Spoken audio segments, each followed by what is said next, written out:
NCERT chapter 7 की, जिसमें किस पे बात होगी? अनएम्प्लॉयमेंट। किस पे बात होगी?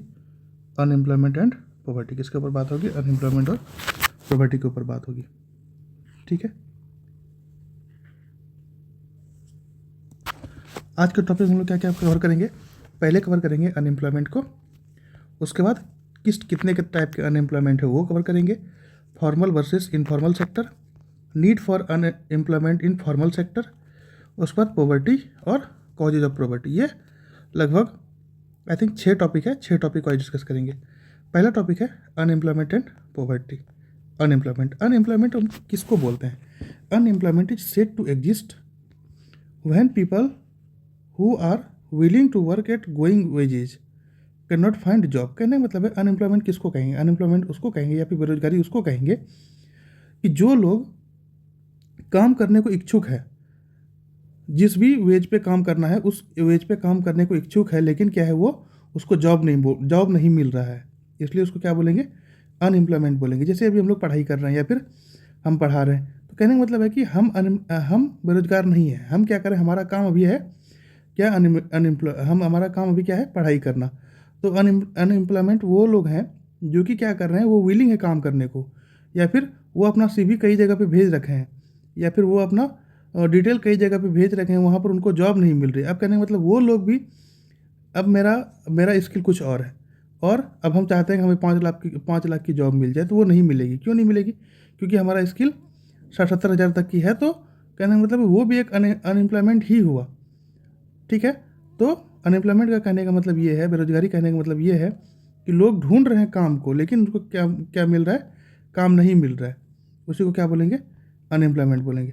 The unemployment rate in India normally lies between 5 to 6%। Unemployment rate India में नॉर्मली कितने से कितने के बीच में लाई करता है? 5 से 6% के बीच में लाई करता है। लगभग 5 से 6% लोग ऐसे हैं जो अनएम्प्लॉयड होते हैं।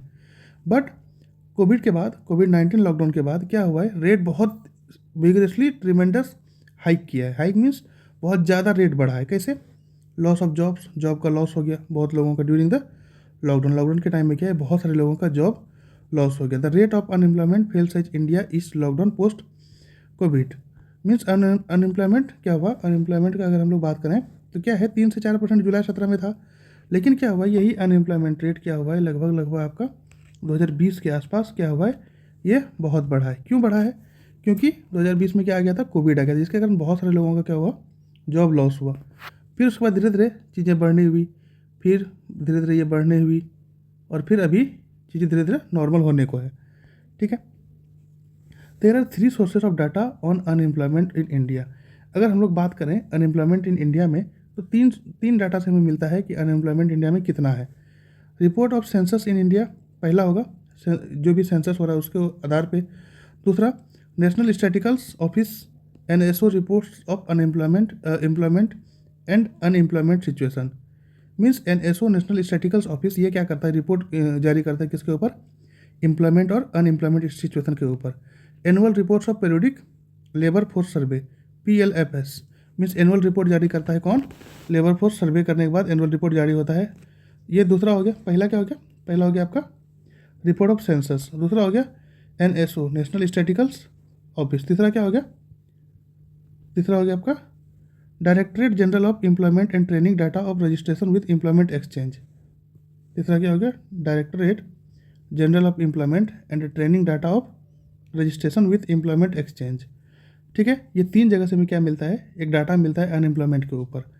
दो दे प्रोवाइड डिफरेंट एस्टिमेट्स, ये डिफरेंट एस्टिमेट्स प्रोवाइड करता है अनएम्प्लॉयमेंट का। They do provide us with the attributes of unemployed and the variety of unemployment prevailing in our country. ये क्या प्रोवाइड करता है हमें कि ये अनएम्प्लॉयड का क्या एट्रीब्यूट हो सकता है, या फिर अनएम्प्लॉयमेंट हमारे देश में कितना हो सकता है, किस किस तरह के अनएम्प्लॉयमेंट हो सकता है, ये सारी चीज़ें ये प्रोवाइड करता है। ठीक है, टाइप्स ऑफ अनएम्प्लॉयमेंट में क्या आ गया? पहला आ गया आपका स्ट्रक्चरल अनएम्प्लॉयमेंट, दूसरा आ गया technological unemployment, cyclical unemployment, frictional, disguised और seasonal unemployment. 6 types of unemployment है। पहला आ गया हम लोग स्ट्रक्चरल अनएम्प्लॉयमेंट पे। स्ट्रक्चरल अनएम्प्लॉयमेंट का क्या मतलब है कि सपोज हमने क्या करा, कंप्यूटर इंजीनियरिंग किया, सपोज हमने क्या करा, कंप्यूटर इंजीनियरिंग किया, लेकिन क्या है हमने क्या क्या सीखा वहाँ, सी सीखा, C++ सीखा और भी कुछ चीज़ें सीखी। लेकिन क्या है कंपनी को क्या चाहिए, कंपनी को वो लोग चाहिए जिसको कि AI आता हो, क्लाउड कंप्यूटिंग आता हो, 5G आता हो, इन बारे में नॉलेज हो। लेकिन क्या है, लेकिन हमने क्या सीखा है, हम अगर इंजीनियर हैं हमने क्या सीखा है, हमने सीखा है C++ या सी, मतलब ये सारी चीज़ें हमने सीखा है, लैंग्वेज सीखा है। लेकिन कंपनी को क्या चाहिए, या किसी भी इंडिविजुअल कंपनी को वो लोग चाहिए, वो इंडिविजुअल चाहिए जिसको कि AI आता हो, क्लाउड कंप्यूटिंग आता हो, 5G आता हो, ये सारी चीज़ें जिसको आता हो वो चाहिए। Thus there is a gap between the supply and demand. इसलिए क्या होगा, इसलिए यहाँ पर सप्लाई और डिमांड में गैप आ जाएगा। क्यों गैप आ जाएगा, क्योंकि सप्लाई क्या है, सप्लाई हमारे पास क्या स्किल है, हमारे पास स्किल है C++ का या मेनली कोडिंग लैंग्वेज का नॉलेज है। लेकिन डिमांड क्या है, डिमांड मार्केट में क्या है, मार्केट में डिमांड वो है कि जिस बंदे को क्या आता हो, आर्टिफिशियल इंटेलिजेंस आता हो, क्लाउड कंप्यूटिंग आता हो, 5G आता हो, मतलब ये सारी डिमांड है।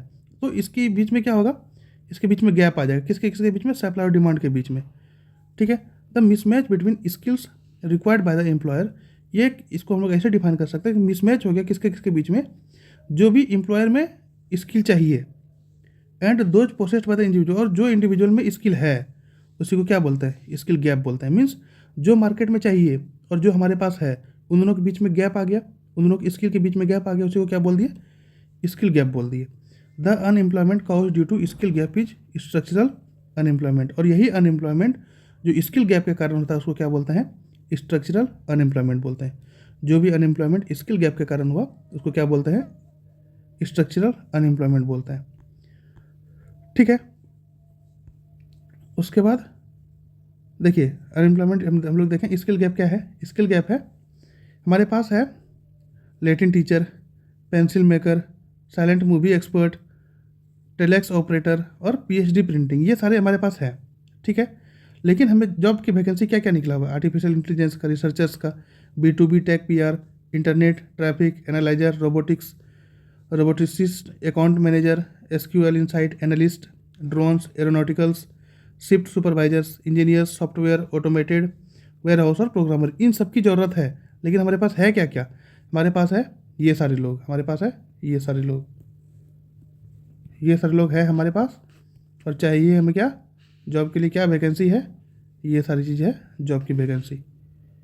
तो क्या हो गया कि सप्लाई, ये हम सप्लाई कर सकते हैं, ये क्या हो गया सप्लाई, लेकिन ये क्या है, ये है डिमांड। तो इन दोनों के बीच में क्या हो गया, मिसमैच हो गया। इसी को क्या बोलते हैं हम लोग, इसी को बोलते हैं हम लोग स्किल गैप, इसी को क्या बोलते हैं, स्किल गैप। ठीक है, उसके बाद टेक्नोलॉजिकल अनएम्प्लॉयमेंट क्या है, पहले हम लोग स्ट्रक्चरल अनएम्प्लॉयमेंट देख लिए, दूसरा क्या देखेंगे, technological unemployment. The replacement of humans with machines in the age of artificial intelligence, artificial AI के एज में क्या है, रिप्लेसमेंट हो गया मशीन्स का, किसके द्वारा, ह्यूमन्स का रिप्लेसमेंट हो गया किसके साथ, मशीन्स के साथ। मीन्स जो काम पहले ह्यूमन कर रहा था, जो भी काम पहले ह्यूमन कर रहा था वो अब कौन कर रहा है, मशीन कर रहा है। मीन्स इस ह्यूमन का रिप्लेसमेंट हो गया किसके साथ, मशीन्स के साथ। रोबोटिक्स AI के थ्रू रिप्लेसमेंट हो गया, रोबोटिक्स के थ्रू रिप्लेसमेंट हो गया। उसके बाद resulting in the loss of jobs for many people is known as technological unemployment, बहुत सारे लोगों का जॉब लॉस हो गया, इसको क्या बोलते हैं हम लोग, टेक्नोलॉजिकल अनएम्प्लॉयमेंट बोलते हैं। अब तीसरा पे आता है साइक्लिकल अनएम्प्लॉयमेंट।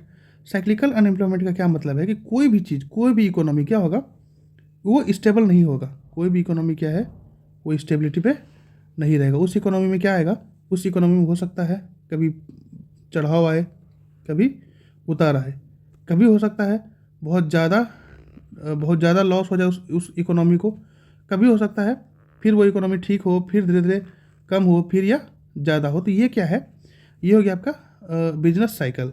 पहले एक्सपेंशन हुआ, फिर पीक पे आया, फिर रिसेशन हुआ, फिर डिप्रेशन होकर के ड्रॉप पे आया, फिर रिकवरी हुआ धीरे धीरे। यहाँ ड्रॉप पे आने के बाद फिर क्या हुआ, धीरे धीरे उस बिजनेस का रिकवरी हुआ, रिकवरी होने के बाद ये बिजनेस क्या हुआ, रिकवर हुआ, और फिर उन बिजनेस का एक्सपेंशन होना शुरू हुआ, फिर वो पीक पे आएगा, फिर वो रिसेशन की तरफ जाएगा, फिर रिसेशन की तरफ जाने के बाद फिर वो क्या होगा, फिर वो यहाँ से जा सकता है आपका डिप्रेशन की तरफ, और फिर वहाँ से आगे की तरफ जा सकता है। ठीक है, तो ये चीज़ें हो सकती है। अब देखते हैं, a business cycle refers to pattern of expansion. एक बिजनेस साइकिल क्या दिखाता है कि एक्सपेंशन का पैटर्न हो सकता है, pattern of expansion and contraction of economic activity in an industry. कोई भी इंडस्ट्री में या फिर कोई भी कंट्री में ओवर टाइम में क्या हो सकता है, पैटर्न ऑफ एक्सपेंशन हो सकता है और कॉन्ट्रैक्शन हो सकता है। ठीक है।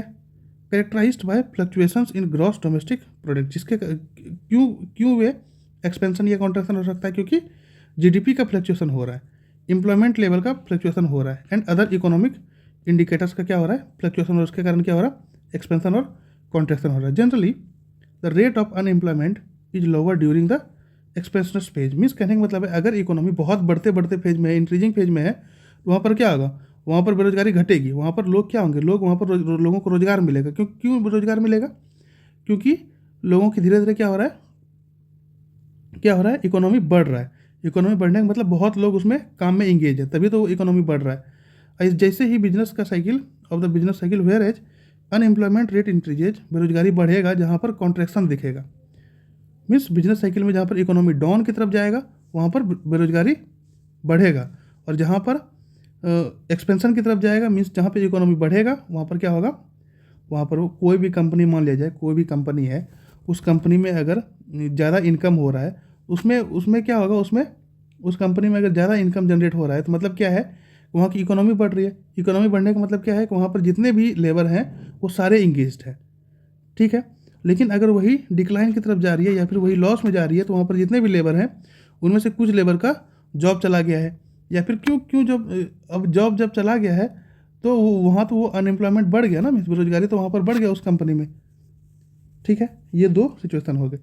तीसरा है unemployment due to contraction phase of the business cycle known as cyclical unemployment.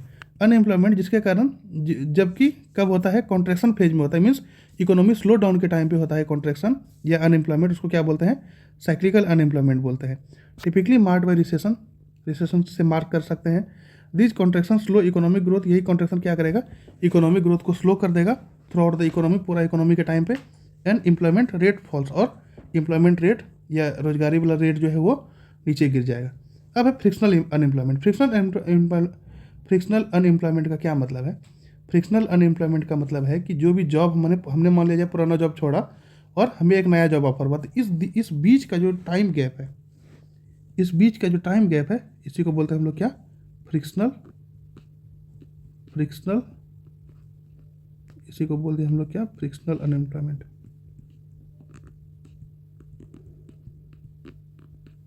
Frictional unemployment, ठीक है, इसी को क्या बोल दिया, फ्रिक्शनल अनएम्प्लॉयमेंट बोल दिए। Frictional unemployment is a type of unemployment that arises when workers are searching for new job. जब वर्कर क्या करता है, नए जॉब के लिए सर्च करता है, और transitioning from one job to another, और ट्रांजिशन एक जॉब से दूसरे जॉब की तरफ जाता है, उसको क्या बोलते हैं हम लोग, फ्रिक्शनल अनएम्प्लॉयमेंट बोलते हैं। The individual is called frictionally unemployed. ये इंडिविजुअल को क्या बोलते हैं, फ्रिक्शनली अनएम्प्लॉयड है during the gap between the his old job and new job. Means old job से जब छूटा वो न्यू जॉब के लिए जब सर्च करे, उसके बीच में तो वो बेरोजगार तो होगा ना, उसी को क्या बोलते हैं, उसी को बोलते हैं frictionally unemployed. During which he is unemployed and is looking or searching for a job. उस बीच में क्या होता है वो दूसरे जॉब की तरफ जा रहा है। That is why it is known as search unemployment, इसलिए उसको क्या बोलते हैं, सर्च अनएम्प्लॉयमेंट भी बोलते हैं। फ्रिक्शनल अनएम्प्लॉयमेंट को क्या बोलते हैं, सर्च अनएम्प्लॉयमेंट भी बोलते हैं। डिसगाइज्ड अनएम्प्लॉयमेंट क्या है, suppose a farmer has 4 acres of land. Suppose मान लीजिए एक किसान के पास 4 एकड़ है ज़मीन का। ही एक्चुअली नीड्स ओनली 2 वर्कर्स, लेकिन उनको क्या चाहिए, मेनली टू वर्कर्स ही चाहिए, और and himself to carry out various operation in his farm in a year. एक साल में खुद को मिला करके उनको 2 वर्कर चाहिए। But if he employees 5 workers, लेकिन अगर वो 5 वर्कर्स को एम्प्लॉय कर रखा है, अपने फैमिली मेम्बर्स को एम्प्लॉय कर रखा है, जैसे वाइफ को, बच्चे को, सबको एम्प्लॉयमेंट मतलब उसमें लगा रखा है, उस सिचुएशन को क्या बोलते हैं, डिसगाइज्ड अनएम्प्लॉयमेंट बोलते हैं। उस सिचुएशन को क्या बोलते हैं, डिसगाइज्ड अनएम्प्लॉयमेंट बोलते हैं। क्यों, क्योंकि हमें ज़रूरत कितने की थी, हमें ज़रूरत 2 लोगों की थी, लेकिन हमने क्या कर रखा है, उसमें मेरे को मिला करके 2 लोगों की ज़रूरत थी, लेकिन हमने क्या कर रखा है, हमने उसमें 2 लोगों की ज़रूरत थी, 3 लोगों को एक्स्ट्रा लगा रखा है। और हमारे घर के जो मतलब मेरी वाइफ जो है और मेरे बच्चे जो है वो भी उनके साथ लगे हुए हैं। तो मतलब क्या हो गया, ये 3 लोग जो एक्स्ट्रा लगे हुए हैं उसको क्या बोलेंगे हम लोग, डिसगाइज्ड अनएम्प्लॉयमेंट, या फिर उसको हिडन अनएम्प्लॉयमेंट भी बोलते हैं, हिडन अनएम्प्लॉयमेंट भी बोलते हैं। When more people are engage in a job then what is actually needed, जो एक्चुअली नीडेड है उससे ज़्यादा पीपल अगर इंगेज हो रहा है किसी जॉब में, उसको क्या बोलते हैं? डिसगाइज्ड अनएम्प्लॉयमेंट बोलते हैं। उसको क्या बोलते हैं? डिसगाइज्ड अनएम्प्लॉयमेंट बोलते हैं। It is known as hidden unemployment. इसको और क्या बोलते हैं? हिडन अनएम्प्लॉयमेंट भी बोलते हैं। सीजनल अनएम्प्लॉयमेंट का क्या मतलब है? There is a tourist rush during the summer month in the southern state. Southern state में समर गर्मी के टाइम पे ज़्यादा टूरिस्ट होता है। And during the winter month in the hill station में विंटर मंथ में हिल स्टेशन पे ज़्यादा रश होता है। The people employed in the hospitality industry at these places remain unemployed during the other month when there is no tourist rush. जब tourist rush नहीं होगा तो इस जगह के लोग जो है, इस जगह के लोग तो अनएम्प्लॉयड हो जाएंगे। इसी को क्या बोलते हैं? सीजनल अनएम्प्लॉयमेंट बोलते हैं। The people engage in agriculture work, जो पीपल एग्रीकल्चर वर्क में इंगेज है वो एम्प्लॉयड होता है during the sowing and reaping season. Means जब वो बोता है और जब वो काटता है उस सीजन में क्या होता है? एम्प्लॉयड होता है। और अनएम्प्लॉयड ड्यूरिंग अदर मंथ, और दूसरे मंथ में क्या होता है? दूसरे मंथ में वो अनएम्प्लॉयड होता है। There are no employment opportunity in the village, village में कोई एम्प्लॉयमेंट अपॉर्चुनिटी नहीं है पूरे साल काम करने को। When there is no work to do on farms people go to urban areas and look for jobs. जब घर में काम करने को, खेत में काम करने को जब काम नहीं है तो पीपल क्या करता है, लोग क्या करता है? अर्बन एरिया जाता है जॉब ढूंढने के लिए। ठीक है। Under seasonal unemployment, seasonal unemployment के अंदर अगर देखें the individuals are employed, individuals employed होता है for some time period of the year whereas he or she remains unemployed for the other period of the year. Seasonal unemployment में अगर देखें तो इंडिविजुअल्स क्या है, वो एम्प्लॉयड होता है कुछ टाइम के लिए for some time period of the year whereas he or she remains unemployed for the other period of time, और दूसरे पीरियड के लिए भी वो अनएम्प्लॉयड होता है। Formal versus informal sector, formals और इनफॉर्मल सेक्टर सब देख लेते हैं। फॉर्मल्स और इनफॉर्मल सेक्टर में क्या अंतर है? फॉर्मल सेक्टर में क्या है, ऑर्गेनाइजेशन को क्या चाहिए? एक फॉर्मल सेक्टर में follow certain rules and regulation. Organisation क्या नियम मानता है? रूल्स और रेगुलेशन मानता है उसके एडमिनिस्ट्रेशन के लिए। लेकिन इनफॉर्मल सेक्टर में वैसा organisation in the informal sector don't follow any rules and regulation in their administration. अपने एडमिनिस्ट्रेशन में कोई रूल्स एंड रेगुलेशन फॉलो नहीं करता इनफॉर्मल सेक्टर में। फॉर्मल सेक्टर में क्या है?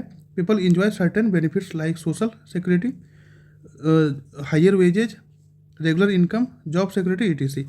जो भी पीपल फॉर्मल सेक्टर में इंक्लूडेड है, फॉर्मल सेक्टर कोई गवर्नमेंट सेक्टर नहीं है या इनफॉर्मल सेक्टर कोई प्राइवेट सेक्टर नहीं है मीन्स फॉर्मल सेक्टर में क्या है कि वो किसके तहत काम करेगा? फॉर्मल सेक्टर काम करेगा आपका कोई रूल्स एंड रेगुलेशन के तहत काम करेगा। जो भी पीपल फॉर्मल सेक्टर में इंगेज्ड हैं वो इंजॉय क्या करेगा? सोशल सिक्योरिटी का इंजॉय करेगा, हायर वेजेज का मीन्स इसका इनकम भी ज़्यादा होगा, रेगुलर इनकम होगा, जॉब सिक्योरिटी को एंजॉय करेगा। People don't enjoy social security benefit. लेकिन जो इनफॉर्मल सेक्टर में होगा वो सोशल सिक्योरिटी को नहीं मानेगा या फिर सोशल सिक्योरिटी को एंजॉय, कभी भी उसको निकाल दिया जाएगा।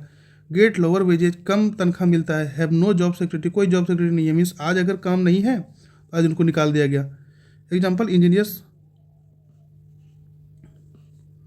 एम्प्लॉयड इन कंपनी, इंजीनियर्स किसी कंपनी में अगर एम्प्लॉयड है तो इसमें एग्जांपल अगर इनफॉर्मल सेक्टर का एग्जांपल देखें तो farmers, agriculture labourers, owners of small enterprises, casual labours etc। उसके बाद in 2011-2012 about 6% of people were employed in the formal sector. लगभग 6% लोग ऐसे थे जो फॉर्मल सेक्टर में एम्प्लॉयड थे।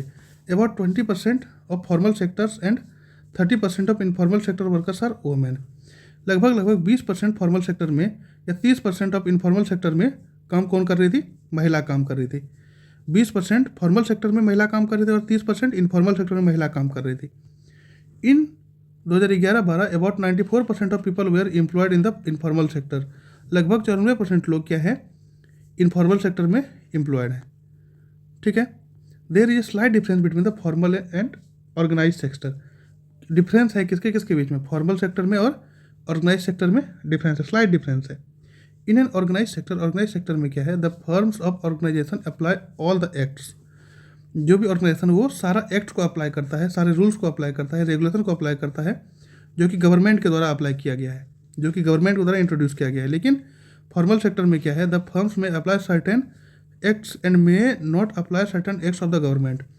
फॉर्मल सेक्टर में क्या है? ऑर्गेनाइज सेक्टर में क्या है कि वो गवर्नमेंट ने जो रूल बनाया है उसके अंडर उसके रूल्स और रेगुलेशन के अंदर काम करेगा। लेकिन फॉर्मल सेक्टर में क्या है वो क्या अप्लाई कर सकता है, apply certain acts and may not apply certain acts of the government. Means कुछ एक्ट को अप्लाई कर सकता है और कुछ एक्ट को अप्लाई नहीं कर सकता। वो पूरा इंस्टीट्यूशन के अंडर, वो पूरा इंस्टीट्यूशन के ऊपर डिपेंड है कि किसको अप्लाई करेगा, किसको अप्लाई नहीं करेगा। Need for employment in the formal sector. अब फॉर्मल सेक्टर में एम्प्लॉयमेंट का क्यों जरूरत है? There is a need to create more jobs in the formal sector. Formal sector में ज़्यादा जॉब क्रिएट करने का ज़रूरत है। क्यों ज़रूरत है? रेदर देन इनफॉर्मल सेक्टर से to get rid of the problem of unemployment, ताकि जो बेरोजगारी का प्रॉब्लम है उसको दूर किया जा सके। मेजर रीजन क्या हो सकता है? सोशल सिक्योरिटी का रीजन हो सकता है, higher income generation, labour rights, gender equality, skill upgradation. Means ये सब क्या हो सकता है? ये सब एक अगर हम लोग फॉर्मल सेक्टर में एम्प्लॉयमेंट को बढ़ाएंगे तो ये सारी चीज़ें हमें मिलेगा। लेकिन अगर हम लोग ये सबको इनफॉर्मल सेक्टर में काम करने लगेंगे तो हमें ये सारी चीज़ें नहीं मिलेगी, जैसे सोशल सिक्योरिटी है। इन द फॉर्मल सेक्टर में क्या है? People enjoy certain social security benefits like maternity leave मिलता है।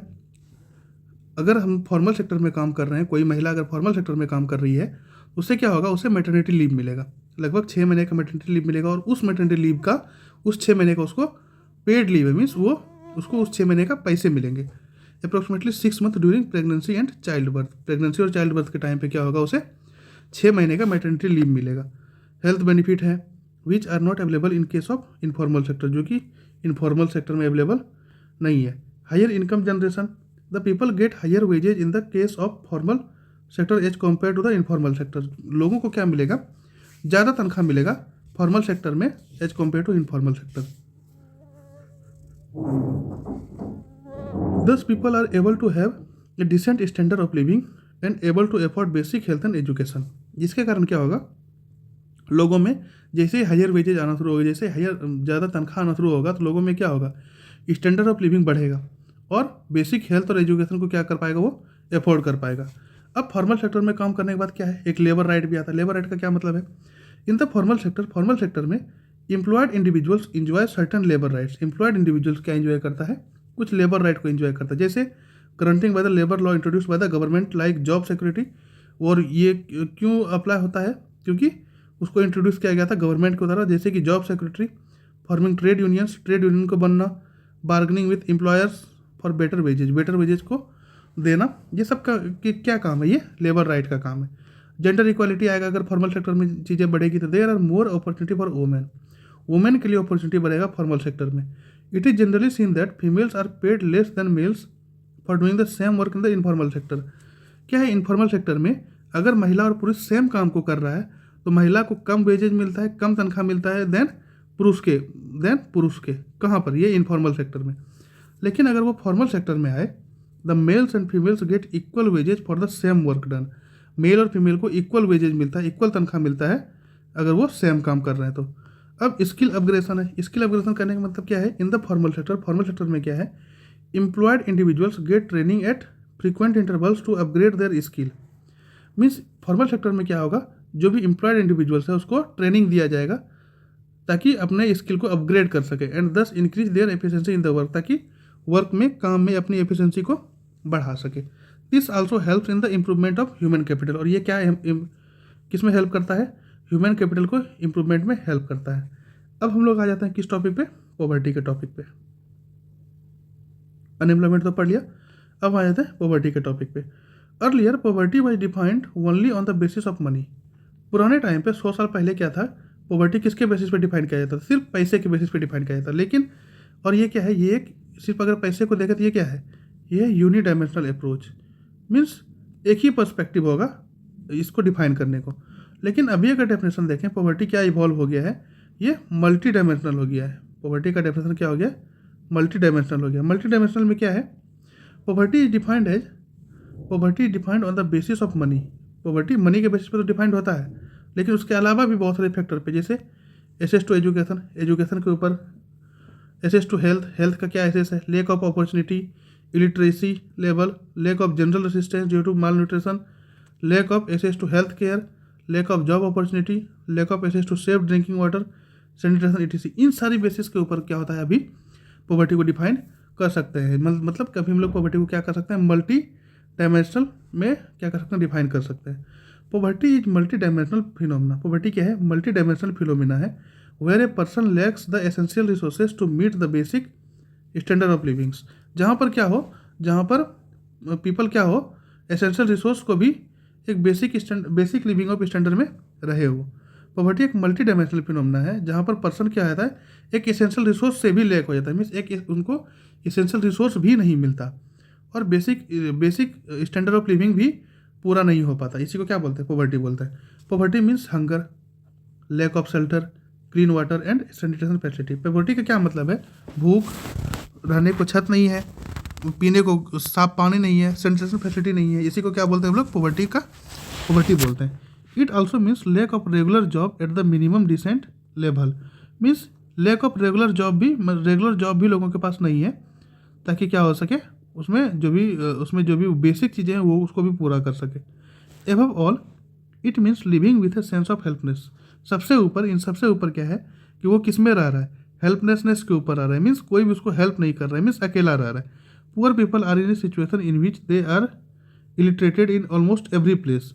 गरीब लोग क्या है, वो इस सिचुएशन में है, उनको हर जगह इलिटरेशन का सामना करना पड़ता है, एवरी प्लेस पे।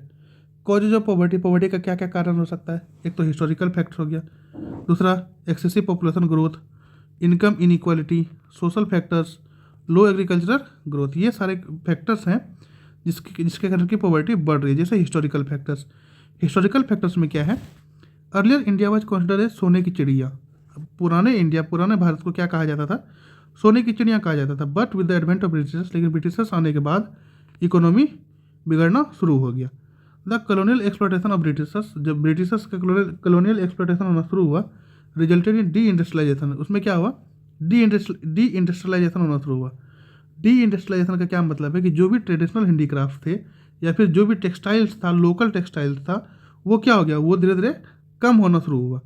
और जो भी पीपल माइग्रेट हो रहे थे, कहाँ से, शहर से गांव या फिर गांव से शहर, तो ये क्या हो गया, यहाँ वहाँ पर जहाँ पर भी लोग इकट्ठा हो रहे हैं, मान लिया जाए अगर गांव से लोग शहर आ रहे हैं, तो शहर के जो लिमिटेड रिसोर्सेज उसके ऊपर क्या पड़ेगा, उसके ऊपर प्रेशर पड़ेगा, increasing pressure on the economy, वहाँ की इकोनॉमी के ऊपर प्रेशर पड़ेगा। अब मान लीजिए कोविड के टाइम में क्या हुआ, कोविड के टाइम में जो भी शहर के लोग थे वो किधर ट्रैवल करना शुरू किए, वो ट्रैवल करना शुरू किया आपका विलेज की तरफ, जहाँ अपना गाँव था। तो वहाँ पर क्या हुआ, वहाँ पर विलेज के रिसोर्सेज जो है वहाँ पर प्रेशर पड़ना शुरू हुआ, वहाँ का इकोनॉमी धीरे धीरे क्या हो रहा है, इनका कम होने लगा। ठीक है, this all resulted in millions of people getting trapped in the poverty. ये सारी चीज़ मिल करके क्या होता है, ये सारी चीज़ मिला करके क्या होता है, लोग पॉवर्टी के जाल में फंस गए। The low rate of growth persisted until the 1918 means कहने का मतलब है कि ग्रोथ कब तक परसिस्ट रहा, लो रेट ऑफ ग्रोथ कब तक परसिस्ट रहा, लगभग 1980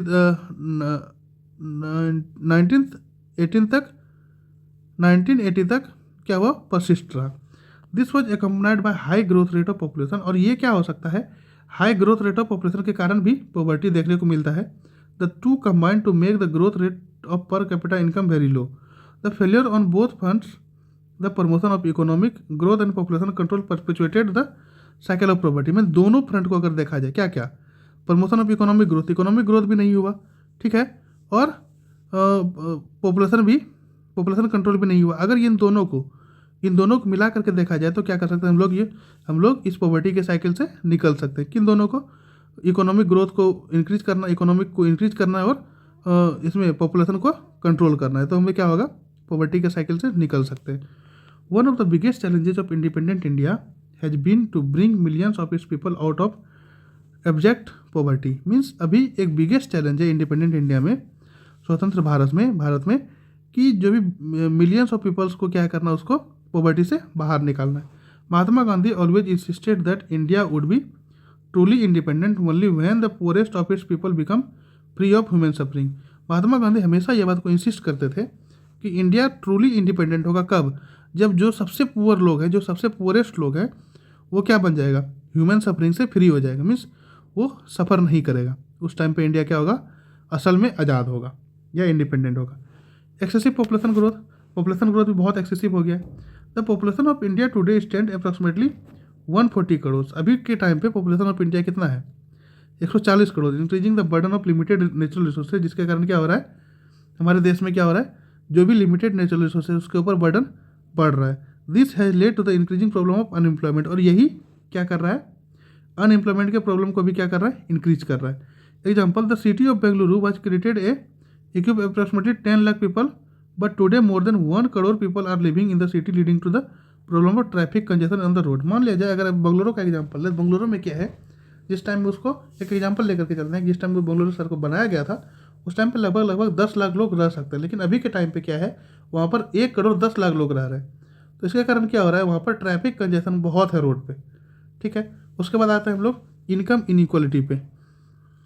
Although the Indian economy is growing at a faster pace, Indian economy एक फास्टर रेट पे ग्रो कर रही है.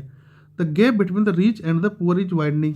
गैप किसके बीच में बढ़ रहा है, पुअर और रिच के बीच में गैप बढ़ रहा है. कैसे, रिच होते जा रहा है और पुअरर होते जा रहा है, मीन्स अमीर होते जा रहा है और गरीब होते जा रहा है. One of the major reason for this is the unequal distribution of land and other resources. इसका एक मेजर रीजन ये हो सकता है कि जो भी लैंड और अदर नेचुरल रिसोर्सेज का डिस्ट्रीब्यूशन हुआ वो अनइक्वल हुआ, मीन्स वो इक्वल डिस्ट्रीब्यूशन नहीं हुआ, जिसके कारण क्या आ रहा है, जिसके कारण चीज़ें क्या हो रही है, जिसके कारण पॉवर्टी बढ़ रही है, अनएम्प्लॉयमेंट बढ़ रही है.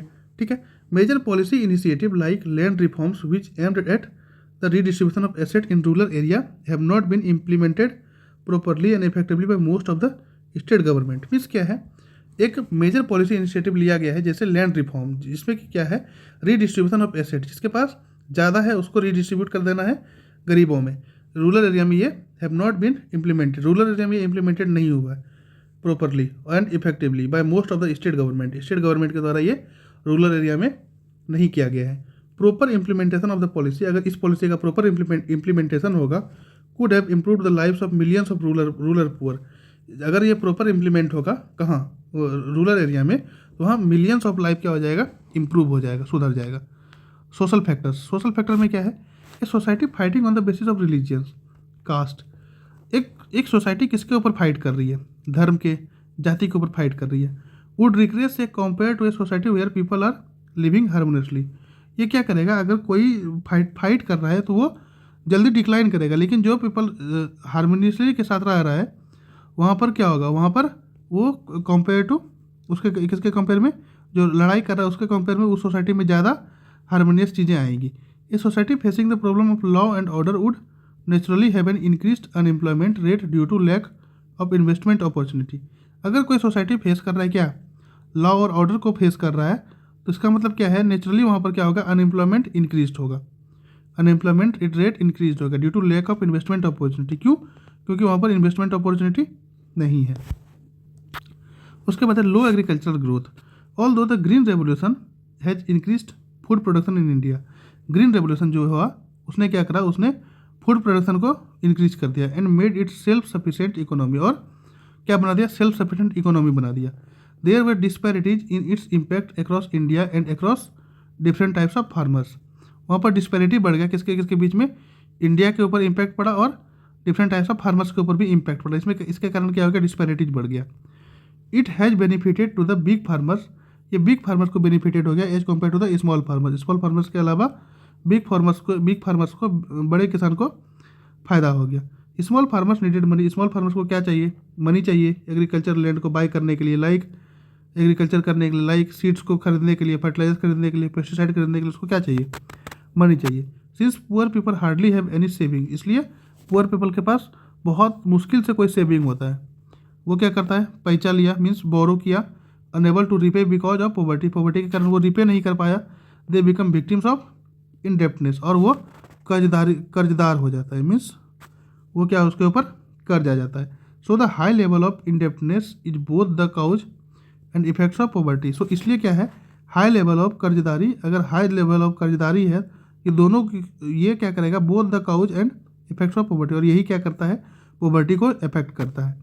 Presently more than 1000 farmers commit suicide every year in India due to economic hardship. अभी क्या है, प्रेजेंट के टाइम पे, अभी के टाइम पे क्या है, मोर देन 1000, 1000 से ज़्यादा किसान का सुसाइड कमिट करता है प्रत्येक ईयर. ताकि क्यों सुसाइड कमिट करता है, क्योंकि इकोनॉमिक हार्डशिप के कारण, इकोनॉमिक हार्डशिप के कारण वो सुसाइड कर लेते हैं. ठीक है, ये टॉपिक हमारा यहीं ख़त्म हुआ. Thank you so much.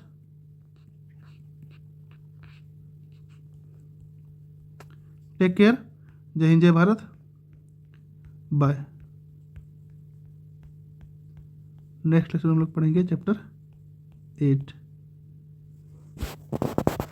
ठीक है, बाय बाय।